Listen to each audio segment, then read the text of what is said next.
हॉटेलसारखा veg korma घरी बनवायचा आहे पण जमत नाही तर ही रेसिपी नक्की पहा। एकदम हॉटेलपेक्षाही भारी चमचमीत असं व्हेज कोरमा तुम्ही घरी बनवू शकता। एकदम साधी सोपी रेसिपी आहे, तुम्हाला मी व्यवस्थित समजावून सांगणार आहे। तर त्यासाठी इथे आपल्याला लागणार आहेत भाज्या। तर इथे मी ताजे मटार घेतलेले आहे, तुम्ही फ्रोझन मटारही घेऊ शकता। प्रमाण भाज्यांचं तुम्ही तुमच्या आवडीनुसार कमी जास्त करू शकता। फ्लावर घेतलेला आहे, थोडेसे मोठे पीसेस करून घ्यायचे।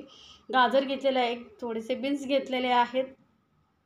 आता या भाज्यामध्ये आपल्याला घालायचं आहे पनीर। तर इथे मी 100 ग्रॅम पनीर असं छोट्या पीसेसमध्ये कट करून घेतलेलं आहे। आता हे पनीर आधी आपण ठेवूया साईडला। आपल्याला लागणार इथे 2 कांदे, तर 2 ते 3 मध्यम आकाराचे कांदे घ्यायचे आहेत। हे मोठे होते त्यामुळे मी 2 घेतलेले आहेत। असे लांबट चिरून घ्यायचे आहेत आपल्याला कांदे। आता वळायचं आहे गॅसकडे। गॅसवरती कढई ठेवलेली आहे, त्यामध्ये पाव कप एवढं तेल घेतलेलं आहे। त्यामध्ये हा कांदा आपल्याला तळून घ्यायचा आहे। तर कांदा कसा तळायचा, थोडासा लालसर होईपर्यंत आपल्याला हा कांदा तळून घ्यायचा आहे, जास्त डार्क ब्राऊन करायचं नाही। त्यामुळे काय होतं माहिती आहे, भाजीला ना असं थोडंसं कडवट अशी टेस्ट येते। त्यापेक्षा थोडंसं लालसर तळलात ना तर भाजी एकदम टेस्टी होते। तर कांदा आपल्याला मध्ये मध्ये मिक्स करत तेलावरती चांगलं तळून घ्यायचं आहे। जास्त तेलही वापरत नाही आहोत आपण, तेलामध्ये आपण पूर्ण जी भाजी आहे बनवून घेणार आहोत, त्यामुळे एक पाव कप एवढं तेल तुम्हाला लागेल। आता हा कांदा बघू शकता थोडा थोडा लाल होत चाललेला आहे। अजून थोडासा हलकासा लाल करून घेऊया, जास्तही ब्राऊन आपण करणार नाही आहोत। तर बघू शकता कांदा आपला तळला गेलेला आहे, एवढाच आपल्याला लाल करून घ्यायचा आहे। आता कांदा काढून घेऊया आपण एका प्लेटमध्ये। त्यानंतर उरलेल्या तेलामध्येच आपण ज्या भाज्या कट करून ठेवल्या होत्या त्या घालून घ्यायच्या आहेत। आता ह्या भाज्या आपल्याला तेलामध्ये 50% तळून घ्यायच्या आहेत। यामुळे काय होतं, जी व्हेज कोरमा भाजी असते ना ती जबरदस्त टेस्टी होते। आणि खरंच तुम्ही या पद्धतीने बनवून पहा। तुम्हाला जर तळायच्या नसतील तर तुम्ही डायरेक्टही याला फोडणीला घालू शकता। आता यामध्येच आपण घालणार आहोत मटार ठेवलेले, आणि घालूया थोडंसं मीठ, पाव चमचा एवढं मीठ घालते।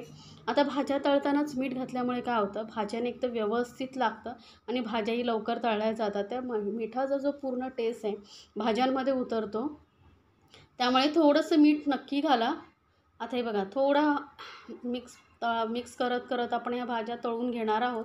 तर या भाज्यांची ना टेस्ट तळून केल्यानंतर बघा खूपच छान लागते। जो व्हेज कोरमा आहे याच पद्धतीने बनवला जातो। तर हा बघा भाज्या 50% तळल्या गेल्या आहेत, काढून ठेवल्या आहेत। त्यानंतर आपला कांदाही थंड झालेला आहे। आता याला आपण घालूया मिक्सर जारमध्ये। तर भाजी व्यवस्थित आपण जी आहे ग्रेव्ही होण्यासाठी 2 ते 3 कांदे तुम्हाला लागतील, म्हणजे काय होतं ग्रेव्ही छान होतं, दुसरं काही नाही। तर कांदे आपण मिक्सर जारमध्ये घालून घेतल्यानंतर अजून थोडेसे साहित्य आपल्याला ॲड करायचे आहेत। त्यामध्ये आपण इथे घालणार आहोत थोडेसे काजू, 8-10 काजू घेतलेले आहेत। थोडेसे मेलन सीड्स म्हणजे खरबुजाचे बिया असतात ना त्या घेतलेल्या आहेत। काजू आणि मेलन सीड्स पाण्यामध्ये आपल्याला थोडा वेळ भिजत ठेवायची आहे, म्हणजे थोडं नरम झाले की वाटायला छान होतात। आणि जी ग्रेव्ही आहे एकदम अशी क्रीमी आणि रिच टेस्टची होते। यापेक्षाही तुम्हाला प्रमाण जास्त वाढवायचं असेल काजूमध्ये तर वाढवू शकता। आल्याचे छोटे तुकडे करून घेतलेले आहेत, एक अर्धा इंच आलं घेतलेलं आहे। 8-10 लसणाच्या पाकळ्या घ्यायच्या आहेत। त्यानंतर इथे ना मी घालते कोथिंबीरचे देठ, माझ्याकडे होते म्हणून घालते, पण भाजीमध्ये ना याची टेस्ट खूप छान लागते। त्यानंतर घेतलेले आहे 2 मोठ्या आकाराचे टोमॅटो। तर हे आता आपल्याला चिरून घालायचे आहेत, बारीक चिरून घेऊया। तर टोमॅटो मी मिक्सर जारमध्ये घालून घेते आणि यामध्येच आपल्याला घालायचं आहे आपल्या भाजीची टेस्ट वाढवण्यासाठी दही। तर इथे 2-3 चमचे मी दही घालते, आणि दही ना ताजंच घालायचं आहे, आंबट घालू नका, नाही तर भाजीला टेस्ट चांगली येणार नाही। तर इथे साधारण मी 3 ते 4 चमचे मी दही घालते। कपाने मोजला तर पाव कप एवढं दही असेल, एवढंच घालायचं आहे, जास्त दही घालायचं नाही। तर हे बारीक एकदम वाटून घेतल्यानंतर परत वळूया कढईकडे। कढईमध्ये जे उरलेलं तेल होतं त्यामध्येच एक छोटा चमचा आपण घालणार आहोत बटर। बटरमुळे या भाजीला खरंच छान टेस्ट येते। आता नसेल घालायचं तर याऐवजी तुम्ही तूपही घालू शकता। आता बटर वितळलं की यामध्ये काही खडे मसाले घालूया। आता 2 छोटी तेजपत्त्याची पानं घेतलेली आहेत, मोठं असेल ते एक घातलं तरी चालेल। एक छोटा दालचिनीचा तुकडा घेतलेला आहे, आणि घालते मी इथे 1 चमचा शहाजिरं। शहाजिऱ्याऐवजी नॉर्मल जिरंही घालू शकता। 1 हिरवी मिरची उभी चिरून घातलेली आहे।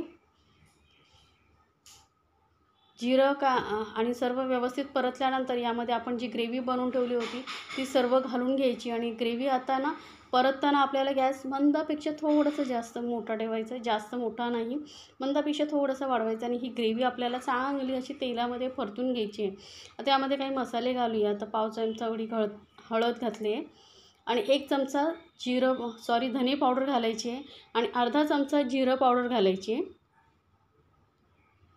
सोबतच आपण इथे ना 1 चमचा लाल मिरची पावडर घालतो आहे.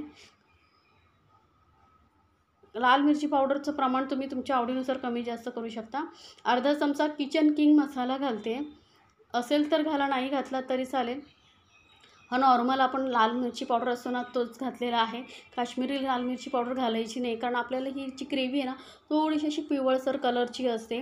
त्यामुळे जर काश्मीरी लाल मिरची पावडर वापरलात ना तर कलर जो आहे लालसर होऊ शकतो आणि आपल्याला तसा नको आहे. जसं हॉटेलमध्ये वगैरे कलर हवा आहे ना त्यासाठी फक्त लाल मिरची पावडर वापरायची आहे. आता हे मसाले चांगले आपण तेलामध्ये परतून घेणार आहोत. त्यानंतर यामध्ये ना मिक्सर जारमध्ये घालून थोडंसं पाणी घालायचं आहे, नाहीतर ग्रेव्ही खाली लागू शकते मसाले, आणि जर खाली लागली करपली तर आपल्या ग्रेव्हीची टेस्ट बिघडेल. त्यामुळे थोडंसंच पाणी घालायचं आहे. शक्यतो आधी आपल्याला यामध्ये जास्त पाणी वापरायचं नाही आहे, लक्षात ठेवा, कारण बिना पाण्याचीच आपल्याला ही ग्रेव्ही जी आहे परतून घ्यायची. पण थोडंसं पाणी घातलेलं आहे. जेवढं चांगली ग्रेव्ही परताल तेवढी तुमची भाजी छान होईल. आता यामध्ये घालूया आपण ज्या तळून ठेवलेल्या भाज्या होत्या त्या आणि मिक्स करून घेऊया. पनीर आधी आपण घालणार नाही आहोत, पनीर थोड्या वेळाने घालणार आहोत. पण सुरुवातीपासूनच जर यामध्ये पनीर घातलात ना तर पनीर शिजून मग ते चिवट होतं, त्यामुळे आधी घालायचं नाही. आता घालूया मीठ. तर मीठ लक्षात ठेवा, आपण भाजी तळतानाही घातलं होतं, त्यामुळे थोडंसं प्रमाण चेक करूनच घालायचं. तर थोडंसं आत्ता घातलेलं आहे मी. गरज वाटली तर आपण नंतर घालू शकतो, टेस्ट करून बघायची, कमी वाटलं तर तुम्ही घालू शकता. आता हे सर्व भाज्या आणि ग्रेव्ही चांगली मिक्स करून घ्यायची आहे आणि याला आता आपण कवर करून 5 मिनटं चांगलं शिजवून घ्यायचं आहे. मध्यम गॅसवरती ठेवायचे किंवा एकदम लोवरती ठेवलात तरी चालेल, कारण पाणी नाही आहे ना, त्यामुळे लोवरतीच ठेवा आणि मस्त अशी ग्रेव्ही शिजवून घ्यायची आपल्याला. बघा मस्त अशी ग्रेव्ही शिजली गेलेली आहे. अशी जाड बुडाची कढई असेल किंवा नॉनस्टिक पॅनमध्येच बनवा. पातळ अशी बुडाची कढई असेल त्याच्यामध्ये बनवू नका, नाहीतर भाजी खालून लागू शकते. आता यामध्ये घालायचं आहे पाणी. तर मी अर्धा ग्लास एवढं पाणी घातलेलं आहे, कारण ही ग्रेव्ही जी असते ना चांगली अशी थिक असते, घट्टसर असते, त्यामुळे जास्त पातळ करायची नाही. आता पाणी घालून घेतल्यानंतर यामध्ये घालायचं आहे पनीरचे पीसेस आणि थोडीशी कसुरी मेथी घातलेली आहे. 1 छोटा चमचा कसुरी मेथी तव्यावरती गरम करून पावडरसारखं करून घेतलेलं आहे, हाताने चुरून पावडर होते तसं घालायचं आहे. अर्धापेक्षा थोडा कमी चमचा गरम मसाला पावडर घालते. आत्ताच म्हणजे सुरुवातीपासून गरम मसाला नाही घालायचा, शेवटीच घालायचा, जेव्हा भाजी आपली तयार होत येते तेव्हा, म्हणजे त्याचा जो टेस्ट आहे ना छान भाजीमध्ये उतरतो. आता हे बघा मस्त सर्व मसाले आपण पनीर व्यवस्थित मिक्स करून घेतल्यानंतर वरून थोडीशी मी घालते कोथिंबीर.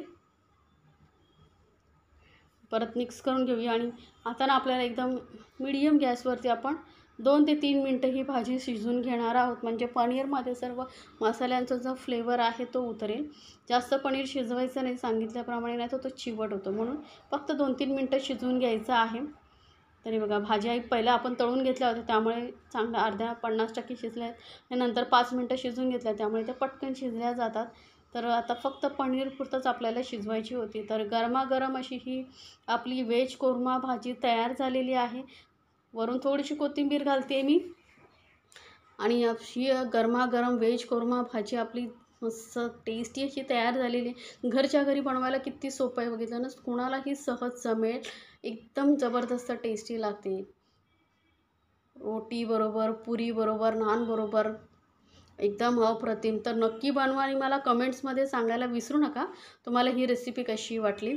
अशा छान छान रेसिपीसाठी आपल्या चॅनलला सबस्क्राईब करायला विसरू नका. सोबतच बेल आयकॉनवरती नक्की क्लिक करा, म्हणजे काय होईल, माझ्या नवीन रेसिपीची नोटिफिकेशन लगेचच तुमच्यापर्यंत पोहोचेल.